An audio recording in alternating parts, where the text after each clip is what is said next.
Ողջունենք մեր քաղաքացիներին, մենք գտնվում ենք Աջափնյակում, քարոզարշավը իրականացնում ենք այստեղ։ Մեր թիկունքում ֆիդայապետ Գևորգ Չավուշի արձանն է, արդեն մի քանի անգամ առիթ ունեցել ենք Չավուշի հետ կապված հուշարձաններ տեսնել մեր կամպանիայի ընթացքում, նաև խորվիրապում, հիշեցնենք, ինչը խորհրդանշական է, հաշվի առնելով թե Գևորգ Չավուշը ինչ առելի դերակատարություն է ունեցել ազատագրական պայքարում, բայց ազատագրական պայքարը մի կողմ, մենք հիմա ազատագրական պայքար չենք փորձում մղել, այլ փորձում ենք քաղաքական պայքար մղել, որ հետո տարիներ հետո բանը չհասնի նրան, որ նորից փորձենք ազատագրական պայքար մղել։ Այո։ Քանի որ մենք ունենք անկախ Հայաստան, դեռևս ունենք, ուզում եմ իմ տպավորությունները մի փոքր կիսել։ Քարոզարշավը շատ հրաշալի է ընթանում, եւ եթե մարդկանց այդ շփումները համեմատենք այն իրականության հետ, որ կա ՀՄԿ-ում, ապա առելի անդունդ է այդ գալիս։ Երեք նայում ենք բանավեճը, մեր Գևորգ Գորգիսյանն էր մասնակցում, եւ ինչ են այնտեղ խոսում մարդիկ, ինչ դատողություններ են անում, գոռում են, հայոյում են, լրիվ Հայաստանի իրականությունից կտրված բաներ են ասում։ Եվ հիմա այս մարդկանց հետ որ խոսում ես, մեկը մյուսի հետ կապ չունի, այս մարդիկ լրիվ ուրիշ բան են ուզում։ Եվ լրիվ ուրիշ բան են ասում։ Ըստ էության հայ մարդ է իմ տպավորությամբ, այս 20-ից ավելի օրին, որ մենք կամպանիա ենք իրականացնում նախընտրական, ինչ են ուզում։ Նախ ուզում են այս ներքին խորը հանրային պառակտումը դադարեցվի,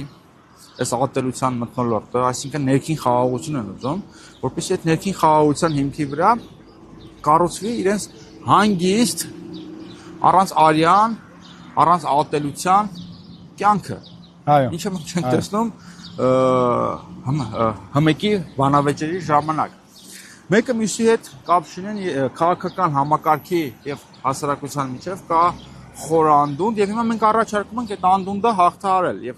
ըստ էության մեր առաջարկները տեղավորվում են այդ ազգային համաձայնության տրամաբանության մեջ, որ չլինի բացարձակ իշխանություն, որովհետև ինչ բացարձակ իշխանություն է լինի, ազգային համաձայնությունը խաթարվել է, որովհետև այդ բացարձակ իշխանությունը նորից չի ներկայացնելու ամբողջ հանրությանը։ Եվ երկրորդ, որ լինի կոմպրոմիսային տեխնացու, իսկ կոմպրոմիսային ինչ է լինում, ինչ է նշանակում, որ տեխնացուն ներկայացնում է տարաբնույթ շերտերի, խավերի եւ դասակարգերի հետաքրքրությունները, բարև ձեզ, եւ ժամանակավոր դադար է դնում մեր ընտրողը։ Մեր ընտրողներ։ Եվ ժամանակավոր դադար է դնում այս ներքին պառակտմանը, որպեսզի մենք միասնաբար բոլոր հանրային ուժերով կարողանանք դիմագրավել այն աղետին, որը գալու է։ Մարդիկ իմ տպավորությամբ այդ են ուզում, իսկ մարդիկ չեն կեղծում, իրենց շահավորն է, որ կեղծեն այնպես, ինչպես ՀՄԿ-ի որոշ դերասաններ են կեղծում։ Ինչ կասեք։ Համաձայն եմ, ես ուզում եմ նորից նույնպես ողջունել մեր ժողովրդին, իրազեկել, որ այսօր մենք քարոզարշավը իրականացնում ենք Աջափնյակում, նաև կենտրոնում մյուս խումբը, Գորգիսյանի գլխավորությամբ, բայց ուզում եմ կարևոր ուղերձ տալ, ուրեմն 2 օր է Euronews-ը նյութ է տարածում, որը հայերեն թարգմանաբար, նաև հայկական ժամանակ կայքում է դրված Նիկոլ Փաշինյանի թերթում տարբեր տեղեր, ըստ որի Նիկոլ Փաշինյանը հավաքում է 65% ձայն։ Մենք շրջում ենք փողոցներում, մենք չենք տեսնում այդ 65%-ը, բայց Նիկոլ Փաշինյանի թերթը դրել է, որ ինքը 65% ձայն է հավաքում։ Դե որ այդպես է, ելի հայրենակիցներ, ես դիմում եմ Նիկոլ Փաշինյանի այդ 65% ընտրողներին, ովքեր հիմա մեզ դիտում են, ու ձեզ կոչ եմ անում այդ 65%-ից բնականաբար շեղել մի 20%, 30% ձայն եւ բաշխել տարբեր ուժերի օգտին։ Այդ 65%-ը քանի որ Նիկոլ Փաշինյանը արդեն հավաքել է, այդքան կարիք չկա, որ Լուկաշենկոն չի ինքը իրա չսիրած, որ ուզում է 65% հավաքի, բնականաբար ես կոչ եմ անում մեր ժողովրդին, որ երկիրը չդառնա գուբերնիա, որ երկիրը չդառնա դիկտատորական կառավարման երկիր, որ երկիրը չդառնա մեկ անձի շոու, այդ 65%-ը եթե նման բան կա, էլի Նիկոլ Փաշինյանը պնդում է որ կա։ Այդտեղից ես ձեզ կոչ եմ անում շրջվել մի կողմ եւ գալ քվեարկել մեր օգտին։ Մոտավորապես նույն ուղերձը կարող եմ հղել Սամվել Կարապետյանի ընտրողներին, նրանք էլ տարածում են որ 53% ինքն ունի։ Արդեն հաղթել են։ Արդեն հաղթել են Նիկոլ Փաշինյանը 43, այսինքն ինքը 53, Նիկոլ Փաշինյանը 43, մնացածը չկան։ Չկան ոչ մեկ։ Այդտեղ էլ խնդիր ենք տեսնում, այդտեղ կարիք չկա այդքան ձեն կենտրոնացնելու էլ այդ 53% իմաստը որն է։ Այդ ժողովրդին էլ են կոչանում, քանի որ արդեն այդքան հավաքվել է, բանտեն շատ ձայն ունեն, կոչ ենք անում այն ուժերը, որոնք շատ ձայն ունեն, ժողովուրդ ջան, այդ ձայներից մի քիչ էս կողմ թեքեք դեպի լուսավոր Հայաստանը, որովհետև եթե այտենց անազնիվ խաղա գնում, որ դուք 65% եք, մնացածներն չկան, դե մեր ժողովուրդը իր հետևությունը, իր դատողությունը կանի, որովհետև սա շատ անլուրջ է, սա շատ կեղծ է, եւ այս քարոզչությունն այն ինչ որ արվում է ոչ իշխանական, դե իշխանական ուժը ունի մեծ ռեսուրս, չէ, կամ ոչ բան շատ մեծ գումարներով ռեսուրսով ուժերի դեմ, օրինակ մեր, դա սարսափելի անարդար բան է եւ չի կարող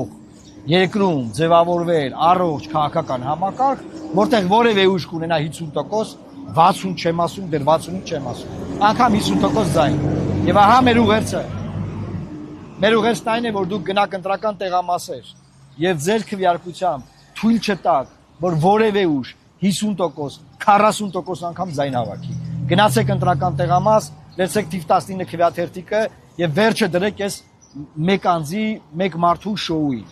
Լավ մնացեք, Աստված պահապան Հայաստանի։ Ես կլինի մի բան ասեմ։ Խնդրեմ ավելացրու։ Եթե որևէ ուժ ունեցավ բացարձակ եւ անսանձ իշխանություն, կամազեր անցնում։ Եթե որևէ ուժ ունենար բացարձակ եւ անվերահսկելի իշխանություն, արգելի քաղաքացիներ, ձեզ ճղելու են, ձեր քթերից բերելու են, հատկապես նրանց, ովքեր ընդդիմադիր հայացքներ են ունեցել այս կամ այն թևի նկատմամբ, ձեր քթերից բերելու են, լինելու են քաղաքական հետապնդումներ, ԱԱԾ-ն մտնելու է ձեր տները, եկեղեցու դեմ բռնությունները սաստկանալու են, ընդդիմադիրներին ծեծելու են, ձեզ ծեծելու են, շատ վատ է լինելու, պետք է լինի վերահսկողություն, պետք է լինի հավասարակշռում եւ այդ բացարձակ իշխանությունը կարող է հավասարակշռել միայն ուժեղ պարլամենտը, պարլամենտարիզմը։ Մնացածը դուք մտածեք։ Գնանք Քարոզարշավի։ Փողոցը ազատենք։